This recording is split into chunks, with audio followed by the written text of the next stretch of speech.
How founders lead from the front and ask for help. Hi, Patrick from Founder Revenue Academy. This episode is part of our People series and is episode number 5. So let's get started. Surrounding yourself with good people and recognizing your weaknesses is the critical skill of a founder. So you won't know everything, and actually, the amount of knowledge you don't know will eclipse what you do know. So bringing in other senior leaders or starting the business with a co-founder with a complementary skill set is the best thing to do, if at all possible. The other thing you can do is to seek mentorship. I personally have found this quite a hard thing to do. It's not through lack of availability of good people, more being clear on what it is that you require mentorship on. So a business coach could be what you need, or a consultant of subscription. But the point is to be very clear on what it is you think you need help with. It may be sales in general, but it'd be much better to think, well, it's actually top of funnel that I need some help with, or it might be negotiation, i.e. closing, so bottom of funnel stuff that I need some help with. So it's this kind of trying to be laser focused. That's where a lot of potential help and mentorship could be.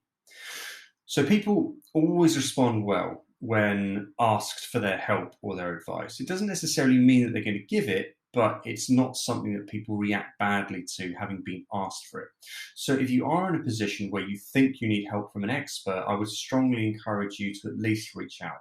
So assuming the advice you're asking for or assistance is within their domain, people will respond to you more often than not. So if you take the three of us co-founders at FRA, for example, we all get asked on a daily basis for our views on different topics, whether it be one-to-one or via different mediums of communication, or if we do a podcast and we get questions on the back of that, all that kind of thing. But the point is that we're always happy to give it, because the mission of helping startup founders realize their dreams and get them from 0 to 1 is our reason for being. And it's my domain, and it's the other two founders as well. So we feel that we can actually give some really credible and hopefully useful advice to people that approach us. However, if I was approached at asking how to scale commercial real estate, I wouldn't know, because this isn't my area. So you have to really research what their areas are of expertise and what you might need help with. And there obviously needs to be some sort of symbiosis there, clearly.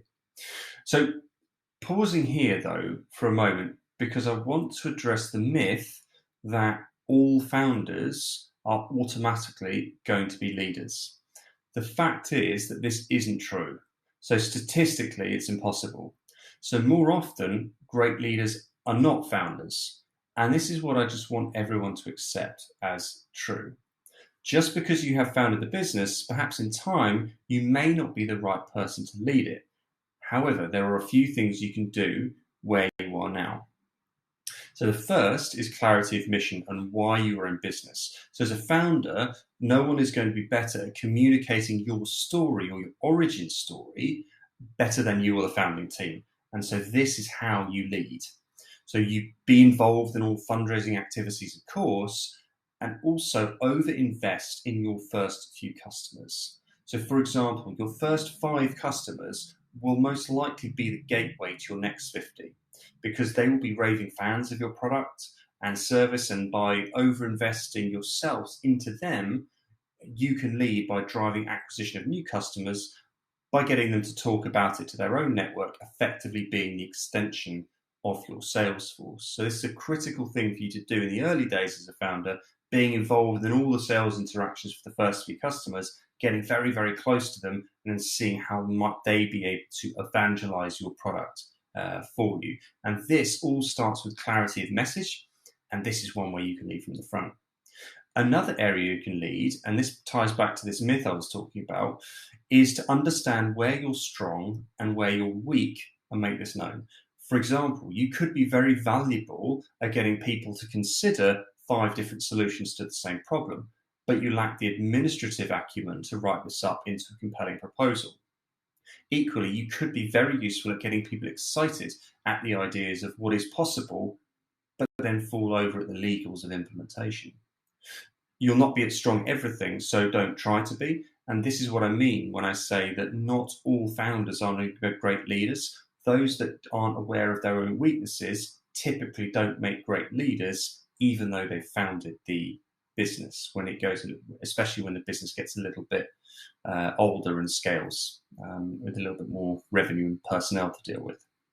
So that wraps up today's video. Remember, we create these videos a lot to help our founders and run these mini-series and all the key pillars of scaling B2B tech startups. So if you haven't seen the other videos in this people series or the other series at all, please check them out. And also don't forget to join our community where the link is below, where you'll see all this content and get to interact with many like-minded founders. So I'll see you in there.